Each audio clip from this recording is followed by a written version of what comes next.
Jadi secara umum ya, dari dua segmen tadi saya kira sudah sore. Pertama adalah kaitan dengan kita lihat dulu bahwa apa yang dimaksud dengan kewenangan pusat dan daerah. Di amanat undang-undang itu jelas bahwa ada kewenangan absolut kebijakan fiskal itu, sehingga DBH itu yang mengatur adalah pusat. Nah, kebijakan fiskal itu ada di pusat. Secara otomatis kita di daerah ini bisa saja nanti menyampaikan apa yang menjadi ide gagasan yang dilakukan secara yuridis normatif, disampaikan kepada pemerintah pusat atas kajian-kajian yang dilakukan, baik dalam konteks dilakukan oleh masyarakat ya, karena good governance itu kan bukan hanya strong leadership government atau pemerintah, tapi adanya peran serta masyarakat, dan termasuk diantaranya adanya bagaimana peran serta swasta.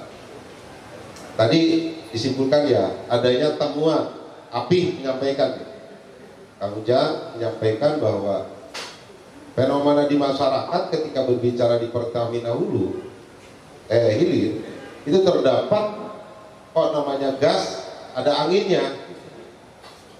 Nah, ini juga banyak laporan-laporan yang kami terima. Saya selaku ketua komisi 3 yang bidang itu, kami lakukan inspeksi dengan SPBE yang memang memiliki kapasitas untuk bagaimana mereka melakukan distribusi. Kami temukan beberapa tempat yang memang kita sampaikan perbaikan-perbaikan.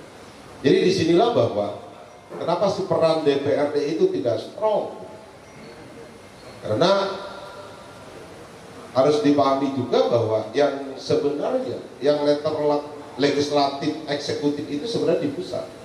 Di daerah itu kami sebagai penyelenggara pemerintahan daerah, secara otomatis peran kita itu hanya memberikan koreksi pengawasan di tingkat kebijakan. Yang kami sampaikan pandangan-pandangan, pendapat-pendapat, temuan-temuan yang kami sampaikan itu kepada eksekutif, baik ini kaitan dengan 3 kilo melon ya, gas melon itu pada Libra. Kami sampaikan ya, baik melalui Zoom ataupun melalui rapat-rapat komisi atau kemitraan. Termasuk juga ucapan terima kasih semua kepada para yang menyampaikan pandangannya, termasuk dari Akang dari LBH ya, kan? Terima kasih. Itulah adalah peran kami untuk terus mengawasi kebijakan. Apalagi kan yang namanya BUMN itu di pusat. Nah, kami sebagai pemangku kebijakan di daerah terus melakukan turun. Ada di Karawang itu ada 8 SPBE ya, yang tentunya memiliki kapasitas untuk melakukan distribusi. Kita lihat, kita sampling, termasuk kita melihat dari mana sih hasilnya ketika pengisian, alat yang dipakai, termasuk setelah output bisa outgoing. Nah, kita lakukan itu, mana sih terjadinya kekurangan tadi. Sempat kemarin masyarakat juga mengadukan ke kami seolah-olah adanya 3 kilo itu kurang dan sebagainya. Itulah mekanisme yang kita punya sebagai penyelenggara pemerintahan daerah.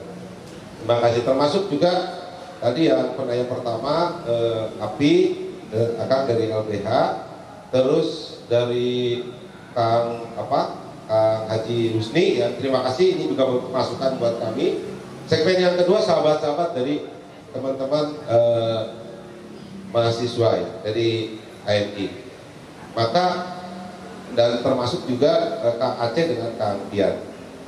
Saya menyampaikan bahwa tadi kalau Undang-Undang 1 2022 itu memang sudah diketok pada tanggal 5 Januari 2022. Ini sudah sah diketok, tapi efektif ya. Contoh daripada kenapa hari ini masih perhitungannya pun perhitungan lama, karena efektifnya itu bisa dilakukan kajian-kajian tinjauan, apalagi ada judicial review ketika masyarakat kabupaten kota, pemerintah daerah kabupaten kota juga menyampaikan kepada pemerintah pusat kaitan dengan judicial review, bisa saja nanti perhitungannya bisa ada penambahan atau juga kenaikan. Termasuk juga sampaikan Kang Aceh bahwa disinilah adalah forum, ya. Forum di mana masukan-masukan masyarakat juga sekalian kita sharing kaitan dengan diskursus berbagai macam hal. Memang kaitan dengan migas itu hanya segmen di antara puluhan segmen yang lain. Bagaimana kaitan dengan undang-undang kaitan dengan pajak, kan banyak, ada 11 objek pajak, ada 3 retribusi. Itu juga banyak daripada bahasan-bahasan diskursus yang bisa kita lakukan. Mungkin di segmen-segmen yang lain, termasuk juga DBH. DBH itu tadi ya, tadi disampaikan bahwa ini perubahan Undang-Undang 33 2024 ya, termasuk juga kaitan dengan pajak dan retribusi 28 2009 dengan adanya Undang-Undang 1 2022 itu jelas bahwa ini adalah banyak hal yang dibukukan di kodifikasi menjadi satu aturan yang nanti banyak DBH juga dihantarkan di sana, termasuk bagaimana DBHTT, bagaimana kaitan dengan kehutanan, bagaimana reboisasi, juga pendapatan-pendapatan itu juga diatur di Undang-Undang 1 2022, termasuk juga minyak, gas, panas bumi, semua yang ada menjadi objek. Dan bahasan ini adalah segmentasi, salah satu daripada puluhan segmentasi yang memang bagus ya, teman-teman aktivis nanti menginisiasi ke depan menjadi wacana-wacana yang harus terus kita galakan untuk disampaikan kepada pemerintah daerah melalui saluran kami. Saya kira itu, terima kasih banyak dari mahasiswa, terima kasih masukannya dari Kang Aceh, juga Kang Ian, ya. Terima kasih banyak semuanya yang sudah menyampaikan. Kang Ujang, terima kasih semuanya dan teman-teman LBH.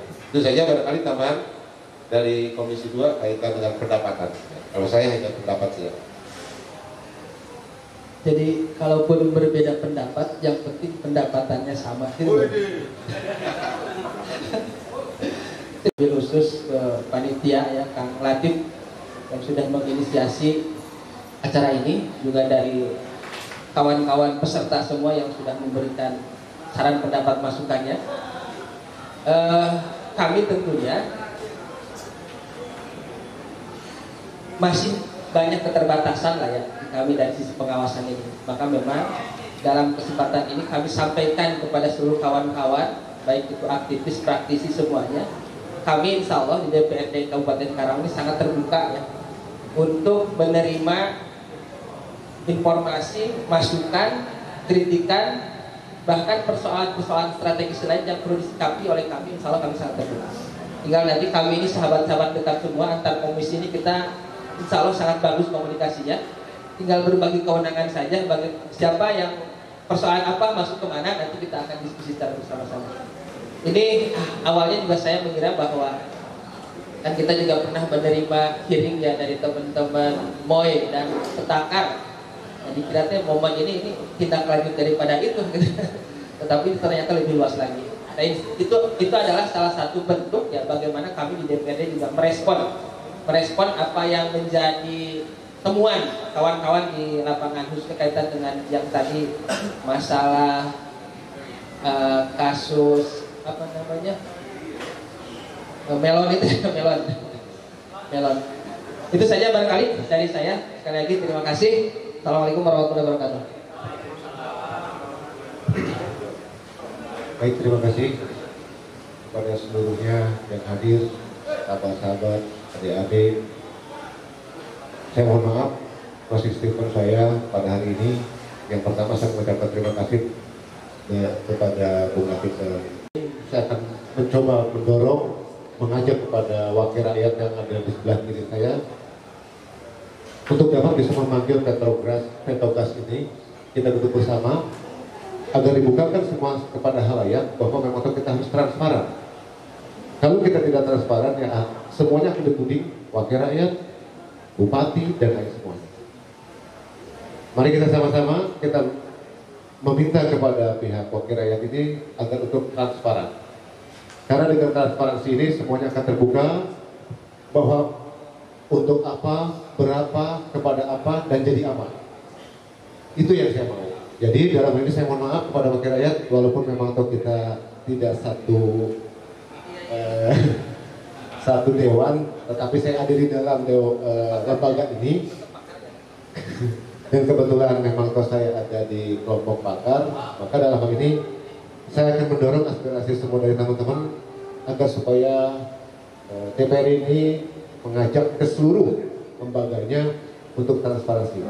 Terima kasih. Assalamualaikum warahmatullahi wabarakatuh. Waalaikumsalam. Kasih closing statement. Ya, terima kasih semuanya. Rika Latif dan tim panitiaan, lead ya, sama hari jadi yang kedua, teman-teman media, aktivis, mahasiswa semuanya, kolega saya dari DPRD. Kalau sebenarnya masih panjang. Kalau diskusi itu kan selalu ada bumbu-bumbu tambahan, ya kan? Kalau ya tadi ada di sahabat saya aktivis mahasiswa bicara apa sih PR Karawang ini kan? Emang cuman kan kalau sebuah diskusi tanpa ruang lingkup permasalahan, pembatasan masalah, nanti kita akan panjang semuanya. Mungkin kita ketemu di dalam permasalahan-permasalahan yang selain hanya migas ya, permasalahan Karawang. Ya saya sepakat permasalahan Karawang itu bukan hanya migas, banyak sekali. Nah, tetapi adanya hal seperti ini adalah sebuah hal yang harus dilakukan. Karena paling tidak kita menginformasikan ke publik bahwa kami mengadakan sebuah diskusi, bahwa kami merespon terhadap permasalahan-permasalahan, ya kan? Makanya saya tidak mau bicara ke belakang. Mari kita bicara ke depan, ya. Apa yang akan kita lakukan ke depan? Evaluasi semua kebijakan. Ya, kita juga ingin semuanya sejahtera. Kita ingin semuanya dari Karawang untuk Karawang. Ya, walaupun permasalahan itu tidak semudah itu. Pasti ada regulasi, ada mekanisme, ada undang-undang yang mengatur apa semua itu ada yang kayak gitu. Tetapi terkait khusus migas ini adalah sebuah pembelajaran buat kita sama-sama pelajari. Ada nggak celahnya? Kalau bicara terlambat, iya terlambat karena undang-undangnya sudah disahkan di 2022. Tapi ada nggak celahnya? Kenapa? Kalau permasalahan di migas itu apa sih? Permasalahannya matematik kok. Permasalahannya di matematik. 85%, 84,5% dan 15,5%. Nah, matematikanya itu kalau secara kasat mata kita tuh merasa tidak adil. Matematik ada terus ketidakadilan. Terus kenapa didukung dengan permasalahan-permasalahan lapangan di mana Karawang masuk kepada Karawang ekstrim lah. Terus inilah pengangguran apa semua dan infrastruktur itu banyak ya. Tetapi mari kita kupas satu persatu. Ya kan, kalau mau bicara banyak lah, misalnya pertambangan, banyak pertanian, itu banyak sekali permasalahan Karawang. Tetapi inisiatif ini perlu dan kami juga sangat welcome ya, adik-adik mahasiswa juga bisa mau ada diskusi publik, dan ayo kita diskusi.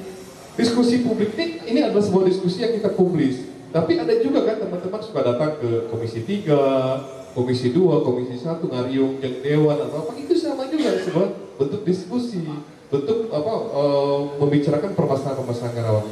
Semoga dengan diskusi ini, dengan pertemuan ini, kita akan tindak lanjuti dengan pertemuan-pertemuan lanjutan.